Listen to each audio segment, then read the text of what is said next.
വിവിധ മേഖലകളിൽ സർക്കാർ സർവീസിൽ കയറാൻ ആഗ്രഹിക്കുന്ന നിരവധി യുവാക്കൾ യുവതികൾ നമ്മുടെ നാട്ടിലുണ്ട്.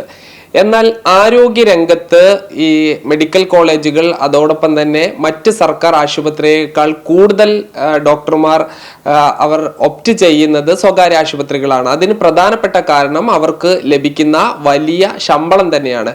എന്നോടൊപ്പം ആദർശ് എന്ന ഡോക്ടറാണ് ഉള്ളത്. അദ്ദേഹം നിലവിൽ കോഴിക്കോട് നഗരത്തിലെ ഒരു പ്രധാന ആശുപത്രിയിൽ ജോലി ചെയ്യുകയാണ്. എന്നാൽ ഈ കോഴിക്കോട് മെഡിക്കൽ കോളേജിലോ മറ്റ് മെഡിക്കൽ കോളേജുകളിലോ ജോലി ചെയ്യണമെന്ന് അതിയായി ആഗ്രഹിക്കുന്ന വ്യക്തി കൂടിയാണ്. ഇപ്പോൾ ഞാൻ സൂചിപ്പിച്ച പോലെ തന്നെ ആരോഗ്യ മേഖലയിലുള്ള ആളുകൾ പ്രധാനമായും വലിയ ശമ്പളമാണ് സ്വകാര്യ മേഖലയിൽ. പിന്നെ എന്തുകൊണ്ടാണ് ഈ സർക്കാർ മേഖല വേണമെന്ന് ആഗ്രഹിക്കുന്നത്? അതിന് പല കാരണങ്ങളുണ്ട്. അതൊന്ന് ടീച്ചിങ് ആണ്. അതായത് നമ്മൾ അണ്ടർ ഗ്രാജുവേറ്റ് MBBS MD സ്റ്റുഡൻസിനെ പഠിപ്പിക്കുക എന്നുള്ള ഒരു അവസരം. പിന്നെ റിസർച്ച് ആക്ടിവിറ്റീസ് അത് കൂടുതലും ഗവൺമെൻറ് മെഡിക്കൽ കോളേജുകളിലാണ് നടക്കുന്നത്. പിന്നെ ഞാൻ എൻ്റെ സ്പെഷ്യലൈസേഷൻ ഇൻഫെക്ഷ്യസ് ഡിസീസ് അല്ലെങ്കിൽ സാംക്രമിക രോഗങ്ങൾ. അപ്പോൾ അത് ഒരു കൂടുതൽ വിഭാഗം രോഗികളും ആശ്രയിക്കുന്നത് പറഞ്ഞ ഗവൺമെൻറ് മെഡിക്കൽ കോളേജസ് ആണ്. ഇപ്പം നമ്മുടെ ഔട്ട് ബ്രേക്സ്, നിപ്പ, മസ്തിഷ്ക ജ്വരം ഇതൊക്കെ വരുമ്പോഴൊക്കെ അതിലൊരു ഭൂരിഭാഗം ആൾക്കാരെയും മാനേജ് ചെയ്യുന്നതും മെഡിക്കൽ കോളേജിലാണ്. അപ്പോൾ സാലറി എന്നുള്ള ഫാക്ടർ ഒഴിച്ചു കഴിഞ്ഞാൽ മറ്റ് ഈ പറഞ്ഞ റീസൺസ് കാരണമാണ് അത് പ്രിഫർ ചെയ്യുന്നത്. അത് കുറച്ച് വർഷങ്ങൾ മുന്നേ ഉള്ള ഒരു ആഗ്രഹം തന്നെയായിരുന്നു. പക്ഷെ അതിനുള്ള അവസരങ്ങൾ ലഭിച്ചിട്ടില്ല. അതുകൊണ്ട് ഇപ്പോൾ സ്വകാര്യ മേഖലയിൽ ആണ് വർക്ക് ചെയ്യുന്നത്. സ്വകാര്യ മേഖലയിൽ ഈ പറഞ്ഞ പോലെ നമുക്ക് അത്യാവശ്യം നല്ലൊരു സാലറി ഉണ്ട്, ഇൻഫ്രാസ്ട്രക്ചർ നല്ലതാണ്, നമുക്ക് വർക്കിംഗ് അറ്റ്മോസ്ഫിയർ ഒക്കെ നല്ലതാണ്. പക്ഷേ നമ്മുടെ ഈ പറഞ്ഞ കുറച്ച് കമ്മിറ്റ്മെന്റ്സ് ഉള്ളതുകൊണ്ടാണ് ഇപ്പോഴും ഇതിനു വേണ്ടി ശ്രമിക്കുന്നത്. ഒരു വ്യക്തിപരമായി ഉള്ള കാര്യങ്ങളിൽ നോക്കുമ്പോൾ ഒരുപക്ഷെ വലിയ സാലറി, വലിയ ഫെസിലിറ്റി ഇത്തരം മെഡിക്കൽ കോളേജുകളെ അപേക്ഷിച്ച് തിരക്ക് കുറവായിരിക്കും, കുറച്ചുകൂടി സമാധാനത്തോടു കൂടി ജോലി ചെയ്യാം. അതിനപ്പുറം താങ്കൾ അക്കാദമിക കാര്യങ്ങൾ കൂടിയാണ് പ്രാധാന്യം നൽകുന്നത്. അതെ അതെ അതെ കാരണം ഇപ്പം ഇപ്പം ഇൻഫെക്ഷ്യസ് ഡിസീസ് DM ഡിഗ്രി ഉള്ള ഡോക്ടേഴ്സ് വളരെ കുറവാണ്. അപ്പോൾ നമ്മുടെ എയിം എന്ന് വെച്ചാൽ അത് ഇനി ഭാവിയിലുള്ള ഡോക്ടേഴ്സിനും അത് പകർന്നു കൊടുക്കുക. ഇനിയും ഈ ഡിഗ്രിയിൽ ഉള്ള ഡോക്ടേഴ്സ് വരണം. അപ്പോൾ അതിന് നമുക്ക് അതിൻ്റെ കോഴ്സസ് വേണം. അപ്പം നിലവിൽ കോട്ടയം മെഡിക്കൽ കോളേജിൽ മാത്രമേ DM ഇൻഫെക്ഷ്യസ് ഡിസീസ് ഉള്ളൂ. അവിടെ മാത്രമേ അതിനുള്ള ഫാക്കൽറ്റീസും ഫെസിലിറ്റീസും ഉള്ളൂ. അപ്പം നമ്മൾ കേരളത്തെ നോക്കിക്കഴിഞ്ഞാൽ സാംക്രമിക രോഗങ്ങളുടെ ഒരു സെൻറ്റർ എന്ന് പറയുന്നത് കോഴിക്കോടാണ്. പക്ഷേ കോഴിക്കോട് ഇൻഫെക്ഷ്യസ് ഡിസീസ് വിഭാഗത്തിൽ അതിൻ്റെ സ്പെഷ്യലൈസേഷൻ ഉള്ള ഒരു ഡോക്ടർ നിലവിലില്ല. മേ ബി ഒരു 4 or 5 years ആയിട്ട് ഇല്ല. അപ്പോൾ കോഴിക്കോട് മെഡിക്കൽ കോളേജിൽ ഒരു DM കോഴ്സ് തുടങ്ങണമെങ്കിൽ DM ഉള്ള ഫാക്കൽറ്റീസ് അവിടെ വരണം. അപ്പോൾ അത് നിലവിൽ ഇല്ലാത്തൊരു അവസ്ഥയാണ്. ഇപ്പോൾ അവിടെ താങ്കൾ PSC എഴുതി അവിടെ ജോലി ലഭിക്കും എന്ന് പ്രതീക്ഷിച്ചിരുന്നു. പിന്നീട് എന്താണ് സംഭവിച്ചത്? അപ്പോൾ ഇത് ഒരു വർഷങ്ങളായിട്ടുള്ള ഒരു പ്രോബ്ലമാണ്. അതായത് ഞാൻ 2017 ആദ്യത്തെ ഇൻഫെക്ഷ്യസ് ഡിസീസ് PSC എഴുതുന്നത്. അപ്പം അന്ന് DM ഇൻഫെക്ഷ്യസ് ഡിസീസ് ആണ്. ഇപ്പം DM ആണ് ഇതിൻ്റെ ഡിഗ്രി. അപ്പം അതാണ് അതിൻ്റെ പ്രൈമറി ക്വാളിഫിക്കേഷൻ. അതിൻ്റെ അഭാവത്തിൽ നമുക്ക് MD general medicine, microbiology, tropical medicine, respiratory medicine ഇതൊക്കെ ഇതിൻ്റെ കൂടെ കുറച്ച് വർഷം എക്സ്പീരിയൻസും അങ്ങനെ കുറച്ച് ക്രൈറ്റീരിയകൾ ഉണ്ടെങ്കിൽ അങ്ങനെയുള്ള ആൾക്കാരെ എടുക്കാം. പക്ഷേ പ്രൈമറി ഡിഗ്രി DM ആണ്. അപ്പോൾ 2017 DM ഉള്ള ആരും ഇല്ല. അപ്പോൾ പക്ഷേ ഓൾട്ടർനേറ്റീവ് ക്വാളിഫിക്കേഷൻ PSC വെച്ചത് MBBS ആയിരുന്നു. അപ്പം അങ്ങനെ കുറേ MBBS ഡിഗ്രി ഉള്ള കുറേ പേര് ആ ലിസ്റ്റിൽ വന്നായിരുന്നു. അതിൽ PSC അന്ന് നോട്ടിഫിക്കേഷൻ ഇതൊക്കെ അഡ്വൈസ് മെമ്മോ ഒക്കെ അയച്ചു. പക്ഷെ അതിൽ 2 പേരാണ് ജോയിൻ ചെയ്തതും അവർ നിലവിൽ മെഡിക്കൽ സർവീസിൽ വർക്ക് ചെയ്യുന്നതും. 2 പേരും കോട്ടയത്താണ്. 3 പേർക്ക് അഡ്വൈസ് അവർ ജോയിൻ ചെയ്തു, പക്ഷെ എന്നിട്ട് ലീവ് എടുത്തു. അപ്പം അങ്ങനെ ആ പോസ്റ്റ് പിന്നെയും വേക്കൻ്റ് ആയി. ഇതൊക്കെ നമ്മൾ ഓടി നടന്ന് വേക്കൻസി റിപ്പോർട്ട് ചെയ്യുകയൊക്കെ ചെയ്യുമായിരുന്നു. പക്ഷേ ഒരു മൊമെൻറ്റിൽ ഈ ലിസ്റ്റ് അവർ ക്യാൻസൽ ചെയ്തു. അപ്പം അന്ന് അങ്ങനെ ആ ഓപ്പർച്യൂണിറ്റി നഷ്ടപ്പെട്ടു. രണ്ടാമത് 2022 PSC പിന്നെയും ഒരു എക്സാം വിളിച്ചു.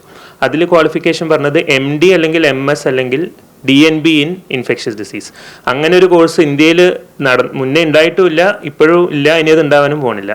കാരണം ഇൻഫെക്ഷ്യസ് ഡിസീസിൻ്റെത് DM ആണ്. അതൊരു ബ്രോഡ് സ്പെഷ്യാലിറ്റിയിലുള്ള പോലെ MDയോ MSO DNBയോ അല്ല. ഇതുപോലെ അറിയാണ്ടാണ് PSC അന്ന് ആ ഒരു എക്സാം വിളിച്ചത്. അപ്പോൾ എന്ത് സംഭവിച്ചു? നമ്മളെല്ലാവരും അത് അപ്ലൈ ചെയ്തു. പക്ഷേ എലിജിബിൾ ആയിട്ട് ആരും ഇല്ല എന്ന് പറഞ്ഞ് PSC എക്സാം നടത്തിയതേ ഇല്ല. മൂന്നാമത്തേതാണ് ഇപ്പം നടന്ന സാഹചര്യം. ഇപ്പം 2025 ഡിസംബർ 31 നോട്ടിഫിക്കേഷൻ വന്നു ഇൻഫെക്ഷസ് ഡിസീസ്. അതുതന്നെ DM ഇൻഫെക്ഷസ് ഡിസീസ് ആണ് അതിൻ്റെ പ്രൈമറി. അതല്ലെങ്കിൽ ഈ പറഞ്ഞ ഞാൻ നേരത്തെ സൂചിപ്പിച്ച ചില ഡിഗ്രി. അതിൻ്റെ കൂടെ നമുക്കൊരു BCBR എന്ന് പറഞ്ഞിട്ട് basic course in biomedical research ICMR നടത്തുന്ന ഒരു ഓൺലൈൻ സർട്ടിഫിക്കറ്റ് കോഴ്സാണ്. അപ്പോൾ അതും വേണമെന്നൊരു ഇതിൽ വെച്ചു. അപ്പോൾ അതെന്ന് വെച്ചാൽ നാഷണൽ മെഡിക്കൽ കൗൺസിലിൻ്റെ കീഴിലുള്ള കോളേജസിൽ, അതായത് നമ്മുടെ ഗവൺമെൻറ് മെഡിക്കൽ കോളേജസിൽ PGൻ്റെ പരീക്ഷ എഴുതാൻ പാസ്സാവാൻ ഈ ഒരു ഇത് സർട്ടിഫിക്കേഷൻ വേണം. അപ്പോൾ അതുകൊണ്ട് അവിടെ ഉള്ള PG ചെയ്ത ആൾക്കാർക്ക് അത് ഉണ്ടാവും. പക്ഷേ സെൻട്രൽ ഇൻസ്റ്റിറ്റ്യൂട്ടിലായ all India institute of medical science PGI SGPGI ഇവിടെയൊന്നും അത് നിർബന്ധമല്ല. അപ്പോൾ ഞാനൊക്കെ all India institute of medical science ഡൽഹിയിൽ നിന്ന് DM ഇൻഫെക്ഷസ് ഡിസീസ് പാസ്സായതാണ്. നമുക്ക് അങ്ങനെ ഒരു നിബന്ധന ഉണ്ടായിരുന്നില്ല. നമുക്ക് അത് ഡീംഡ് യൂണിവേഴ്സിറ്റി പോലെയാണ്, ഓട്ടോണോമസ് ഇൻസ്റ്റിറ്റ്യൂട്ടാണ്. അപ്പോൾ ഇത്തവണ എന്ത് പറ്റിയെന്ന് വെച്ചാൽ നമ്മളത് ക്ലാരിഫിക്കേഷൻ ചോദിച്ചു PSCനോട്, നമ്മൾ എഴുതാൻ എലിജിബിൾ ആണോ, ഒരു വിവരാവകാശം അയച്ചു, അതിന് റിപ്ലൈ വന്നു.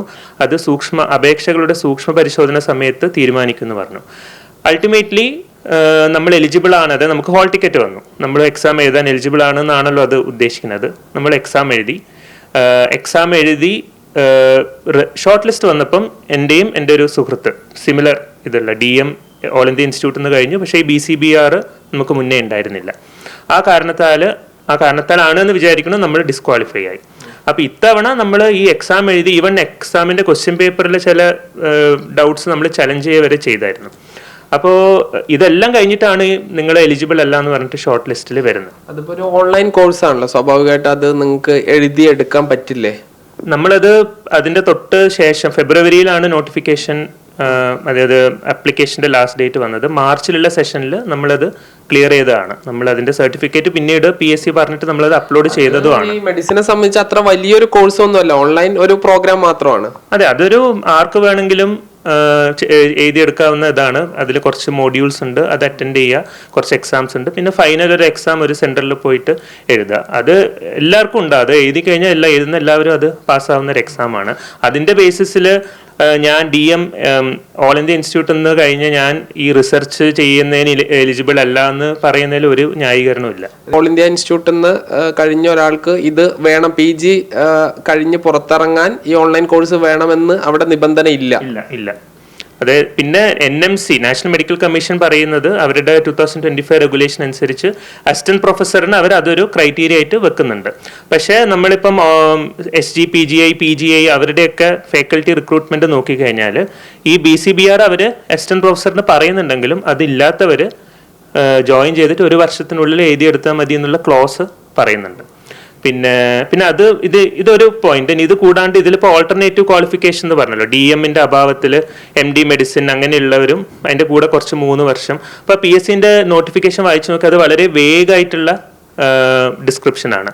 അതായത് MD മെഡിസിൻ അല്ലെങ്കിൽ മൈക്രോബയോളജി ഉള്ള ഒരാൾ 3 വർഷം working in a institute which has a department dedicated to the subject, അതായത് ഇൻഫെക്ഷസ് ഡിസീസ് വിഭാഗം ഉള്ള ഒരു മെഡിക്കൽ കോളേജിൽ MD മെഡിസിൻ അല്ലെങ്കിൽ MD മൈക്രോബയോളജി ഉള്ള ഒരാൾ വർക്ക് ചെയ്താൽ മതി. ആ ഡിപ്പാർട്ട്മെന്റിൽ വർക്ക് ചെയ്യണമെന്ന് പറയുന്നില്ല. അപ്പോൾ അതായത് കോട്ടയം മെഡിക്കൽ കോളേജിൽ ID ഡിപ്പാർട്ട്മെന്റ് ഉണ്ട്. അവിടുത്തെ MD മെഡിസിനോ അല്ലെങ്കിൽ MD മൈക്രോബയോളജിയോ ഉള്ള ഏതൊരു ഡോക്ടർക്കും ഞാനിവിടെ 3 വർഷം PG എക്സ്പീരിയൻസ് 3 വർഷത്തെ എക്സ്പീരിയൻസ് ആയിട്ട് എടുക്കും, എഴുതി കാണിച്ചാൽ അവർ എലിജിബിൾ ആണ്. അപ്പോൾ അൾട്ടിമേറ്റ്ലി എന്താ പറ്റുന്നത്, DM ഉള്ള നമ്മൾ 2 പേര് ഇതിൽ നിന്ന് ഔട്ടായി. പക്ഷേ ഓൾട്ടർനേറ്റീവ് ക്വാളിഫിക്കേഷൻ ഉള്ളവർ ഇതിലേക്ക് കയറി വരും. അപ്പോൾ PSCൻ്റെ ഈ നോട്ടിഫിക്കേഷനിലെ ക്വാളിഫിക്കേഷൻ എലിജിബിലിറ്റി ലിസ്റ്റ് തന്നെ മൊത്തത്തിൽ തെറ്റാണ്. ഇപ്പം മെഡിസിനുമായി ബന്ധപ്പെട്ട് ഈ PSCയുടെ പല കാര്യങ്ങളിലും അങ്ങനെ ഒരു ശാസ്ത്രീയ പഠനം ഒരു ആരോഗ്യരംഗത്തുള്ള ആളുകളുമായിട്ടൊരു കൂടിയാലോചന ഇല്ലാന്ന് തോന്നുന്നുണ്ടോ? തീർച്ചയായും. എനിക്ക് ഇതുവരെയുള്ള എക്സ്പീരിയൻസ്, ഇപ്പം ഞാൻ ഈ 3 PSC പരീക്ഷകളുടെ കാര്യം പറഞ്ഞു, അതിലൊക്കെ നമുക്ക് അസ്യൂം ചെയ്യാവുന്നത് ഇവരെ ഒരു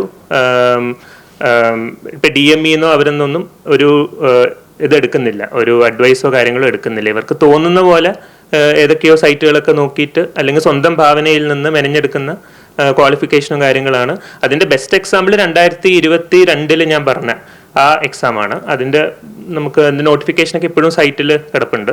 പിന്നെ ഇപ്പം നടന്ന എക്സാമിലെയും ഈ പറഞ്ഞ കുറേ ക്വാളിഫിക്കേഷനും കുറേ ഇതൊക്കെ കൊണ്ടുവന്ന് ഇതിനെ കോംപ്ലിക്കേറ്റഡ് ആക്കുക. ഇപ്പം DM ഇൻഫെക്ഷസ് ഡിസീസ് എന്നുള്ളൊരിത് മാത്രം മതി. ഇനി BCBR എന്നുള്ള ഇത് വേണമെങ്കിൽ അത് അവർക്കൊരു ക്ലോസ് വെക്കാവുന്നതാണ്, അത് പിന്നീട് എഴുതിയെടുക്കാവുന്ന ഒരു ഇത് തന്നെയാണ് എന്നുള്ളത്. അപ്പോൾ ഇതിനൊന്നും ഇവർ അഡ്വൈസ് ചെയ്യാൻ ആൾക്കാരുണ്ടാവും, പക്ഷെ അഡ്വൈസ് സ്വീകരിക്കാണ്ട് കുറച്ച് ക്ലറിക്കൽ സ്റ്റാഫുകൾ സ്വന്തം ഇഷ്ടപ്രകാരം ചെയ്തു കൂട്ടുന്നതുകൊണ്ടാണ് ഈ കാര്യങ്ങളൊക്കെ ഇങ്ങനെ വരുന്നത്. ഇപ്പോൾ ഡോക്ടർ ആദർശ് ഈ മെഡിക്കൽ കോളേജിൽ ഈ ഇൻഫെക്ഷൻ മെഡിസിനിൽ പ്രാക്ടീസ് നടത്തണം എന്ന് അതിയായി ആഗ്രഹിക്കുന്ന ഒരു വ്യക്തിയാണ്. പക്ഷേ പല ഡിപ്പാർട്ട്മെന്റിലുള്ള ഡോക്ടർമാരും അവർ ഈ രഹസ്യമായൊക്കെ സ്വകാര്യ പ്രാക്ടീസിന് മെഡിക്കൽ കോളേജിലുള്ളവർ പോകുന്നു.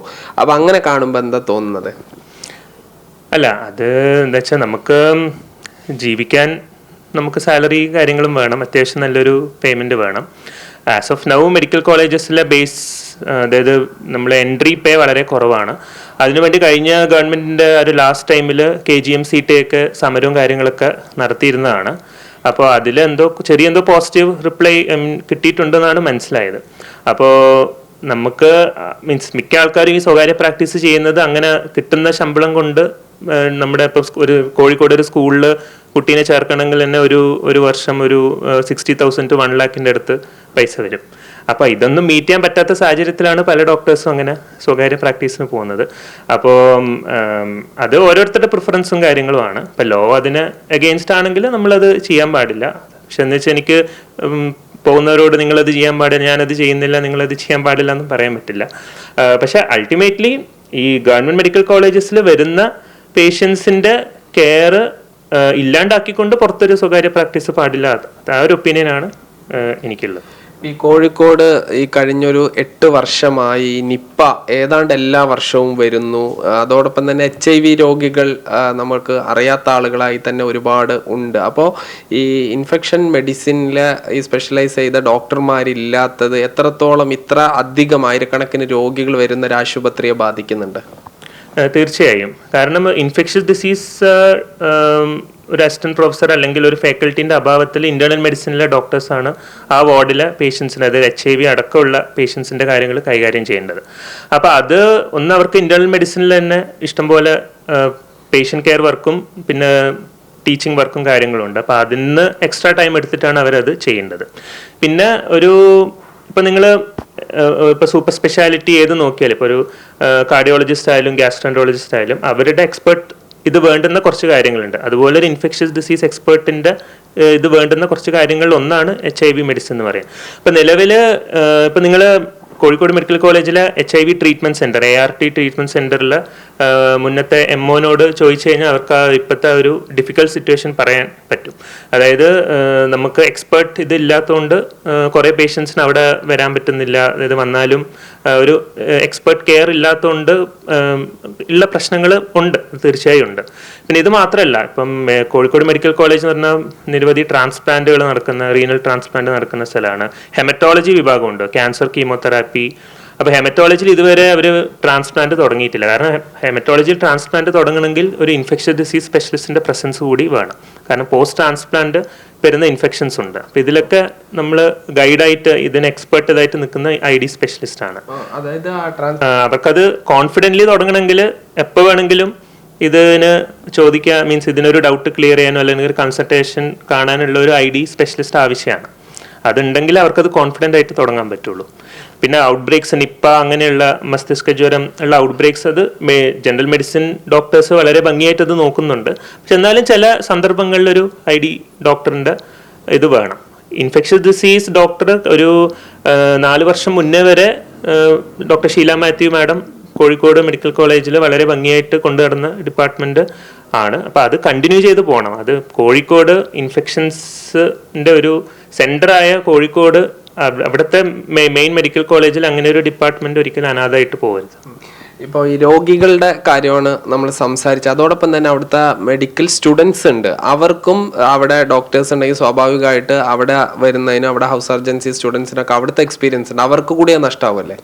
തീർച്ചയായും. കാരണം ഇപ്പം MBBS സ്റ്റുഡൻസ് പാസ് ഔട്ട് ആയി കഴിഞ്ഞ ഉടനെ അവർ ഇന്റേൺസ് ഹൗസ് സർജൻസ് ആയിട്ടാണ് വർക്ക് ചെയ്യുന്നത്.